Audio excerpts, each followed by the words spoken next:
I'm really trying to get immersed in this world. Invincible has really just taken over my life, but in general, I've been wanting to get into more superhero shows. I have no idea though where it's the best place to start. Like even with Batman, I want to get into collecting comics. So you want to get into comics? Don't worry, it's not as overwhelming as it can seem. With so many comic books and so many comic book characters, it can feel a lot like you're doing double dutch, where you're just trying to get the right beat to find the right starting place to get in, but where do you start? Well, let's use the X-Men as an example. And if I can simplify this group that has the most convoluted history in comic books, there's two ways to go about this. You can find a reading order and a reading list online that'll tell you key major moments and decide which one you want to jump into. Now you can see those recommendations on a reading list and treat it like Yelp. Look at all the reviews for that run and decide if you want to give it a go. And if you like the writer and the creative team, see what else they wrote for the X-Men. Or if you know somebody that's into X-Men comic books or follow someone that talks about X-Men comic books, you can go off of their recommendation. And if you don't know or follow anyone that's into X-Men comic books, you do now. First rule about getting into comics: it's okay to start with the most recent thing. For X-Men, the biggest shakeup to the status quo that changed everything was Krakoa. This started with two books that ran simultaneous to each other, written by Jonathan Hickman and the art by Pepe Larraz, which is House of X and Powers of X. This started the base for the Krakoa era, where the mutants made their own mutant nation. And we see how this plays out in a bunch of different books dealing with the X-Men. Now, the Krakoa era started around 2019. So when I mention a book and you want to look it up, just type in the book title and then the year 2019 or later years. You don't have to read all the books, but if you like the element that they're talking about, then maybe it's for you. If you're into espionage and black ops, then pick up the X-Force book, because they're basically the CIA for Krakoa. Excalibur dealt with magic around Krakoa. The Marauders dealt with getting people to Krakoa that weren't able to because their country didn't allow it, as well as distributing the life-saving drugs that gave Krakoa its start and sovereignty from a bunch of other countries. New Mutants tackled society norms and culture that needed to be broken down and reformed on Krakoa. Volume 2 of Sword dealt with Krakoa being a new power not only on Earth but also in the galaxy, especially after they terraformed Mars to be a whole new planet for mutants, which happens in Planet-Size X-Men. So that book deals with the politics of that on a global scale, with Storm at the center of it. And then we got X-Men Red, which contains black and black-coded mutants that now live on Arakko, sister island of Krakoa that now is present on Mars. Storm is the head of that book as well. And again, the Krakoa era ran from about 2019 to 2023, and every time there's a big shakeup happening, we saw it occur in the Hellfire Gala, which was a yearly thing held, where mutants invited a bunch of different characters to Marvel to throw this gala and show off what the mutants are doing. And there's other books that come up dealing with the politics of Krakoa in X-Men Inferno and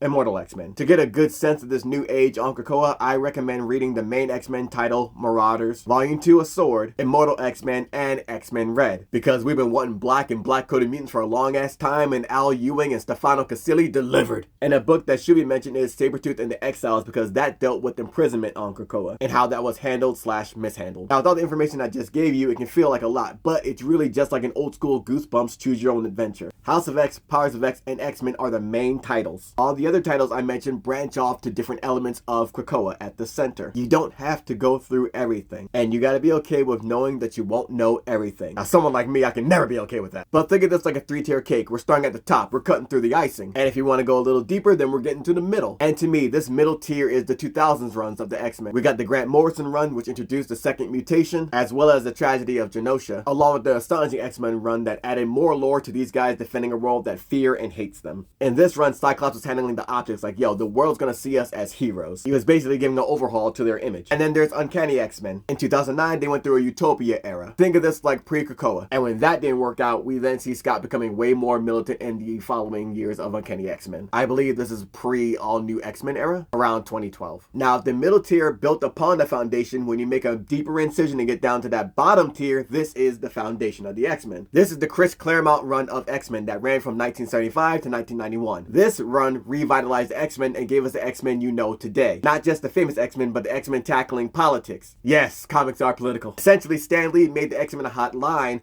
Chris Claremont made them a hot song.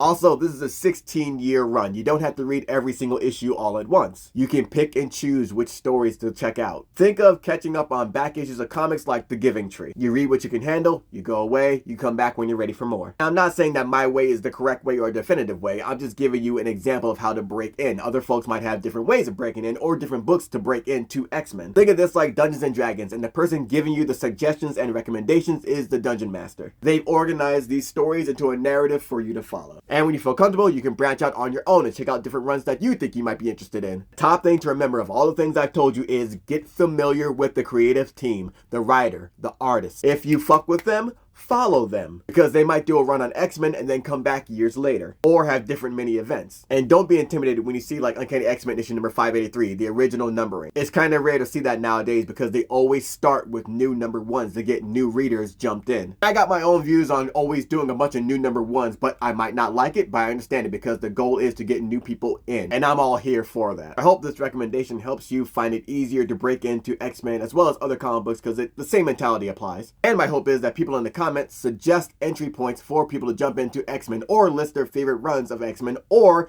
big events folks might want to check out. Again, it might feel hard getting into comic books, but I promise you it isn't, and I promise you it's worth it.